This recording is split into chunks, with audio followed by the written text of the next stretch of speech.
Eu fiz a brincadeira do Queiroz, porque o Queiroz tem sido, se usou como meme esse período. Onde anda o Queiroz? Onde anda o Queiroz? Na verdade, o Queiroz se tornou uma pessoa conhecida quando fizeram um estudo através do COAF, no Rio de Janeiro, das chamadas rachadinhas. Apareceu um estudo que é feito pelo COAF de uma movimentação financeira atípica. E ali começaram as investigações. Quem é o Queiroz? O Queiroz foi um assessor muitos anos do então deputado no Rio de Janeiro, Flávio Bolsonaro, e ele conduzia o escritório, o gabinete, que é uma expressão mais técnica. Aparecido isso, então o deputado fez a sua defesa e conseguiu, junto ao STF, através do deputado Frederico Wessel, esse é o nome, a pronúncia está que nem a minha cara. Bom, mas enfim. Mas através deste advogado, entrou perante o Supremo Tribunal Federal e trancou este inquérito, e ele ficou por 6 meses parado. Até foi estendido os efeitos desse inquérito a todos os inquéritos do país, e a Lava Jato parou e ficamos 6 meses sem nada de tramitar esses inquéritos, decidindo se podia usar dados do COAF. Julgado o processo, reiniciou então o inquérito. É deste inquérito que estamos falando. E essas imagens, só para acompanhar o teu comentário, são do momento da prisão de Queiroz. Pode falar. Então, para entendermos que primeiro situar onde é que nós estamos. Sim. Ao retornar os inquéritos, eles aprofundaram os estudos, dona Magda, e acharam então 13 assessores do gabinete fizeram 483 depósitos na conta do nosso querido Queiroz, aí um valor acima de 2 milhões de reais. Este é o inquérito que tramita em relação a essa matéria. Então havia uma ordem de prisão, porque identificou-se, o inquérito está identificando, que ele estava destruindo provas, procurando assessores de então para que esses não confirmassem os fatos. E então a ordem, o que garantiu o pedido do Ministério Público, o pedido é do Ministério Público, deferido por um juiz de direito, o que deferiu então a prisão do Queiroz e da sua esposa foi baseado então nesta questão das provas. A surpresa maior então foi localizar o Queiroz no advogado, pegar o nome correto dele, então, Frederico Wassef, é com F, termina com F. Youssef, deve ser Youssef. A doutora Roberta me socorre, muito obrigado. Localizar, então, na sua casa, ele escondido. E já tomaram o depoimento do caseiro, informando que ele estava lá há mais de um ano. Quando há depoimentos, vídeos gravados do próprio Youssef, dando depoimentos de que perguntavam onde estava o Queiroz, ele dizia que não sabia. E o advogado não é obrigado a dizer onde está o seu cliente, né? Então, esse foi o fato político. Teve desdobramentos, mas eu vou devolver a palavra, daqui a pouco a gente segue para não monopolizar. Mas um caso para identificar, me parece que está identificado pelos telespectadores. Algum comentário de vocês? Eu quero só informar que o juiz, Dr. Flávio Itabaiana, que determinou a prisão do Queiroz, filha dele trabalha no gabinete do Witzel. Né? Coincidência, é claro, mera coincidência, a gente tem que levar isso em consideração. Tem que levar isso em consideração que o Queiroz não era fugitivo, nunca foi fugitivo, sempre que foi convocado, compareceu, depôs, ou seja, não tinha nenhum motivo para se decretar a prisão dele. O doutor Itabaiana não tinha nenhum motivo. As alegações do Ministério Público nos autos têm um componente meramente dedutivo, porque o seu Queiroz, na ânsia de saber quanto tempo ele estava nesse local e por que ele estava nesse local, pegaram o depoimento do caseiro, de testemunhas, ele estava nesse local há quase um ano. Para quem não sabe, o Queiroz está com câncer em estágio avançado. O advogado dele hoje confirmou, vai estar apresentando os laudos junto com o pedido de habeas corpus, que deve entrar no mais tardar até amanhã. Ele tem direito a uma prisão especial que não lhe foi concedida, ele foi jogado em Bangu, complexo de Bangu, que é um complexo onde nem o diretor do presídio dá ordens e manda, quem manda lá é o crime organizado. E ele foi jogado lá exatamente para que tenha uma noite de terror. Surpreendentemente, o mesmo juiz determinou a prisão da mulher do Queiroz. Não se sabe por quê, né? porque também ela nunca foi citada, nunca foi intimada a depor, nada, quer dizer, ela está indo presa sem saber... Mas ela não apareceu, ela apareceu, Vitorino? Sim, tem a prisão dela determinada. Não acharam ela. Ou seja, não se convocou ela a depor nos autos de inquérito, coisa nenhuma. A informação do jornalista Augusto Nunes, se for da origem da informação, é de que essa ligação existente entre esse magistrado e o governador Witzel, estou dando origem à informação do Augusto Nunes colocada no ar hoje à tarde. Então já se começa a levantar suspeição por aí, ou seja, atirar o Queiroz em Bangu para que ele tenha uma noite de terror nas mãos dos líderes do crime que mandam naquela penitenciária, anunciaram a ordem de prisão da mulher dele e o objetivo é bem claro, todo mundo sabe, não precisa ser muito inteligente para saber o que está acontecendo. Aliás, entre as movimentações suspeitas da Assembleia Legislativa em 2018, que o inquérito foi criado com base na movimentação dos anos 2016 e 2017, hoje o senador Flávio Bolsonaro é o 19º. Os 18 que mais movimentaram em frente a ele não estão na cadeia, não estão sendo processados, até agora não deu nada para ninguém. 3 deles estão presos por outros motivos, envolvimento em corrupção, linha de ônibus, outro tipo de coisa. Ou seja, o que está se vendo é uma movimentação dirigida e direcionada, uma movimentação política e, mais uma vez, utilizando o Poder Judiciário. O Queiroz nunca sumiu, nunca desapareceu, nunca se recusou a depor, em juízo ou para a polícia quando foi convocado. E teve ordem de prisão exclusivamente por conta de uma tese fantasiosa criada pelo Ministério Público do Rio de Janeiro. Um promotor hoje ocupou uma emissora local aqui por quase 1 hora, falando em organização criminosa, usando expressões até ideológicas, que deixou bem claro que não passa, mais uma vez, de uma ação político-ideológica, que não tem nada de criminosa e nada de policial. Até porque, sendo convocado, o seu Queiroz, bem ou mal, compareceria como sempre compareceu, como disse o seu delegado, o seu advogado. Portanto, eu vejo nisso, mais uma vez, uma jogada, uma tentativa de pressão, porque se sabe, na terça-feira à noite, o presidente Bolsonaro esteve reunido com o alto comando das Forças Armadas, assim como os seus ministros militares. Ele queria conversar com esses generais para saber o que está acontecendo, qual é a cabeça dos militares em relação aos ataques que vêm sendo patrocinados pelo STF e, de resto, pela justiça ideológica que hoje domina o país. Imediatamente veio a ordem de prisão na quarta-feira, que foi consolidada hoje pela manhã.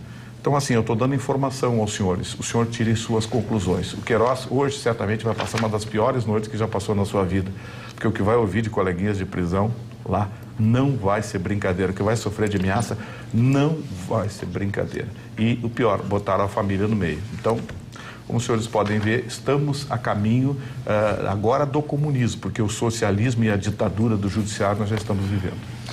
Dona Magda, vamos repor o que faltou e continuar mantendo o debate, né? Primeiro, só o Vitorino sabia onde estava o Queiroz, Dona Magda. Ele podia ter informado o judiciário, porque virou meme nacional, onde anda o Queiroz, e o Vitorino disse que todo mundo sabia onde estava o Queiroz. Não, eu não disse que todo mundo sabia. Eu disse que não existia ordem de prisão para que ele se apresentasse. Lógico que ele não quis sumir. Ele depôs na justiça quando foi convocado, depôs na polícia quando foi convocado e sumiu. Quem queria era a Globo, fazer entrevista, fazer sensacionalismo, botar repórter metendo o dedo na cara dele. Ele sumiu. Nada obriga a que a pessoa se mantenha pública e localizável, senão em defesa de suas próprias prerrogativas de garantias individuais previstas na Constituição. Ou seja, convocado pela polícia, se apresenta. Convocado pela justiça, se apresenta. Agora, por que da ordem de prisão? Pode seguir, Vitorino. Não, por favor, eu só queria corrigir uma coisa que eu não disse. Não, corrigir não. Dá a sua opinião. Corrigir não. O senhor não está me corrigindo, o senhor está dando a sua opinião. Não, eu não estou dando opinião, eu estou dando fato.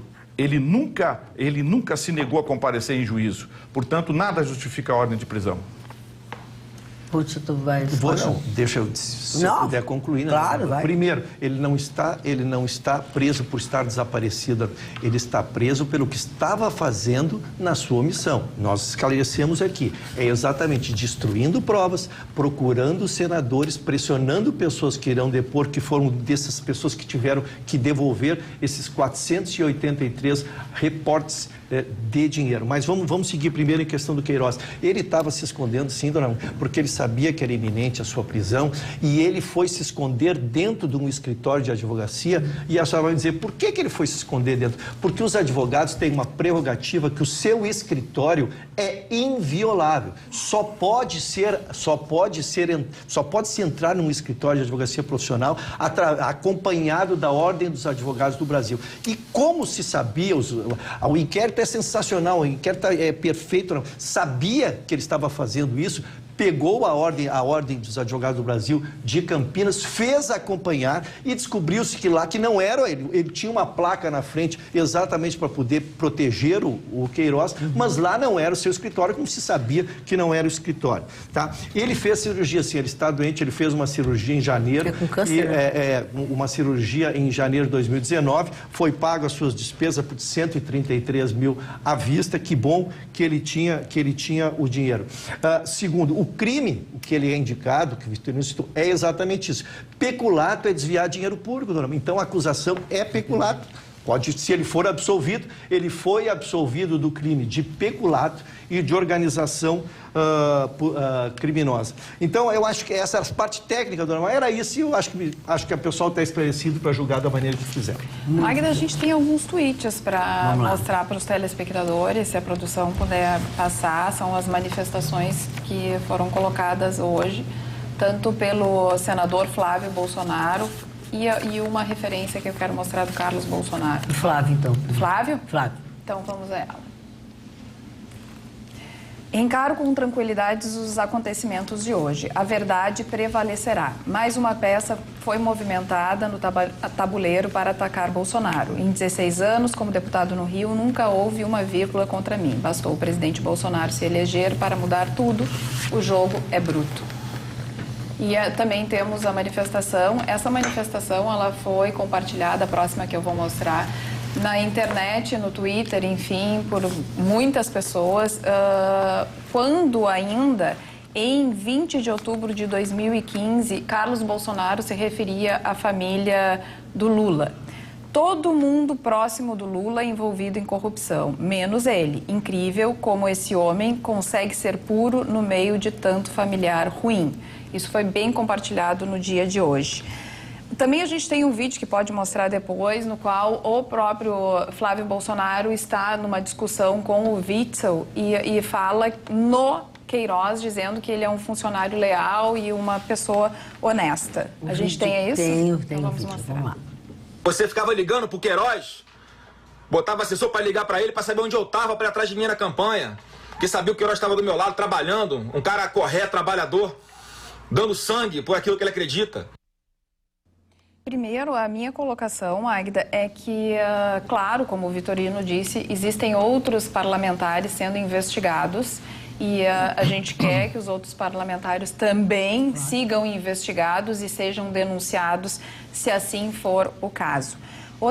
Algumas coisas me chamaram bastante atenção com relação ao Queiroz. Com relação ao Queiroz, me chamou a atenção do lugar que ele estava, que é o escritório, enfim, ou a casa, enfim, como quiserem chamar, do advogado da família Bolsonaro, que já tinha se manifestado dizendo que não sabia aonde estava. E o advogado hoje do Queiroz é o mesmo advogado de Adriano Nóbrega, que é aquele miliciano que foi morto na Bahia. Então, eu acho que esse processo ele é muito maior do que ele parece ser. Eu sempre tive o mesmo pensamento. Tem que investigar tem que investigar todos. Se aconteceu, e o próprio Queiroz já deixou claro que aconteceu a rachadinha, mas, segundo ele, o próprio Flávio Bolsonaro não sabia da rachadinha e o dinheiro não ia para eles. O dinheiro era para aumentar a equipe por fora. Então, o que diz o Queiroz? O que disse o Queiroz? Que realmente aconteceu o esquema de rachadinha, mas que esse dinheiro ele não alimentava as contas de Flávio Bolsonaro, que não sabia, e do próprio Queiroz, que era para pagar pessoas por fora para agregar ao escritório, enfim. Então, o Queiroz disse isso? O Queiroz disse isso. Então, o que eu penso? A polícia agora vai poder dizer, Queiroz, quem são essas pessoas que trabalhavam para vocês? Não que seja isso certo, mas se não for para alimentar a conta de parlamentar e nem para fazer, porque daí já envolve a loja de chocolates para fazer toda a lavagem de dinheiro, essa é a investigação, a polícia ela precisa encontrar onde é que está esse dinheiro. Então, Magda, eu percebo assim, e eu não quero tratar de valores em dinheiro, eu quero tratar de valores morais. Por quê? As pessoas vão ficar loucas comigo, mas não tem problema nenhum, entendeu? O que eu percebo? Bom, o Collor se elegeu em cima de vamos caçar os marajás. O que a gente viu? Que aquilo não existia. O Lula se elegeu em cima de um discurso de vamos acabar com a corrupção. Não vai ter mais corrupção no país, a gente vai acabar com tudo isso. O que a gente viu? A institucionalização da corrupção, inclusive com o presidente Lula preso durante bastante tempo. E aí veio o Bolsonaro com o discurso de vamos acabar com a corrupção, vamos quebrar o sistema. O sistema não pode continuar. E junto com o Bolsonaro tem a família do Bolsonaro, porque a gente percebe que essa família ela tem uma simbiose muito grande. Então, eu não vejo com bons olhos não vamos investigar o Flávio Bolsonaro porque outros fizeram mais. Não, vamos investigar todos. Porque aquele que se diz o paladino da honestidade e de tudo, esse daí precisa mostrar que realmente é. E ele hoje é o foco, porque ele é o filho do presidente, porque ele é um dos senadores, eu não sei se é o mais votado do Rio de Janeiro. Acho que é, né? Não sei, eu não tenho essa informação. Mas é uma pessoa que está no foco. Então, a polícia, o Ministério Público e a Justiça que façam o trabalho. Porque não existe meio certo. Existe o certo e existe o errado. Então, aquelas pessoas que cometeram erros, filho do Lula, que é rico, porque é o que todo mundo fala, o Lula, o Aécio Neves, porque na época eu me lembro muito bem também da época assim, porque esse inquérito, ele é seletivo, é tudo para acabar com o Lula, porque cadê o Aécio? O Aécio não foi preso. E aqui nessa bancada a gente tantas vezes falou, também tem que pegar o Aécio. Então, as pessoas que respondem pelos seus atos, esse é o meu posicionamento. Eu só tenho a acrescentar o seguinte, de que a prisão do Queiroz é absolutamente um processo de intimidação. E a questão do Lula ser conduzido aquela vez para o inquérito? O Lula disse que não compareceria. E o Sérgio Moro mandou ele comparecer. Fez condução coercitiva. Não foi prisão, foi condução coercitiva. Agora, o Queiroz não foi intimado a depor. Se o juiz queria mais informações, era só determinar que a polícia o ouvisse ou que ele fosse ouvido em juízo. Mais uma vez, intimava o seu advogado, ele se apresentaria. A prisão teve um caráter político, a prisão da mulher do Queiroz tem um caráter político, é sim um processo de intimidação que foge, inclusive, aos princípios legais. Aliás, o próprio STF já disse várias vezes, proibiu várias vezes a condução coercitiva. Agora você manda prender um cidadão e uma mulher, o cidadão sabe do que se trata. Agora, estava destruindo provas, intimidando. Isso é tese do Ministério Público do Estado do Rio de Janeiro. Mas como é que ele vai investigar, Vitorino? É tese. Mas como é que faz uma investigação se não é investigando isso? A própria mulher que trabalhou também no mas a investigação você faz, intima para depor. Esse é o processo, o mecanismo é esse. Olha que eu vou te cobrar esse teu conceito, porque nós estamos sempre discutindo prisão preventiva aqui, Vitorino, e tu apoiou todas as prisões preventivas. Desde que eu estou nesses 2 anos de programa, eu nunca vi tu ser contra a prisão preventiva. Tu estás mudando o teu conceito jurídico sobre prisão preventiva. Desculpe, o senhor está fazendo contorcionismo jurídico. Não é verdade. Eu estou sendo sincero. Quando o cidadão não se apresenta... Mas ele não está sendo preso por não se apresentar. Não. Ele está sendo preso porque está destruindo provas. Então o senhor encerrou o assunto agora. Ele não está sendo preso por não se apresentar. Ele está sendo preso porque o Ministério Público do Estado do Rio de Janeiro criou a tese de que ele estava destruindo provas. Destruindo provas, intimidando as pessoas, sujeito que está se recuperando de um câncer isolado numa fazenda no meio do mato. E o juiz entrou nessa. Isso é que me deixa preocupado, porque simplesmente existem pesos e medidas diferentes. Julgamentos diferentes para casos iguais.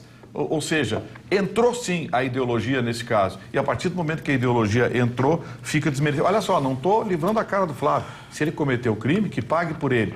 Agora, já querem chegar no presidente Bolsonaro. Eu vi hoje um dos promotores dar um discurso, dizer que era uma organização criminosa liderada pela família Bolsonaro. Como é que um promotor de justiça diz uma bobagem dessa num veículo que deu quase 1 hora de microfone para ele e não deu microfone para o advogado do Queiroz? Então, Carla, eu quero só pegar a parte final do que tu disse, porque pode ser o fato novo que nós temos aí. O Queiroz já tinha dado um depoimento, sim, é verdade o que traz a Carla, contando essa versão. Ele assumiu para ele a bronca. Ele confessa que cometeu um crime e chama para ele. O que não se sabia é que estouraria na mulher dele, que também está com ordem de prisão, e 2 filhas também eram do gabinete. Então, o que está se trabalhando com a hipótese, aí o Vitorino vai ficar nervoso, poderá acontecer a delação premiada, dona Maria, onde, para salvar a família a nossa Lava Jato, ela foi toda baseada em delação premiada.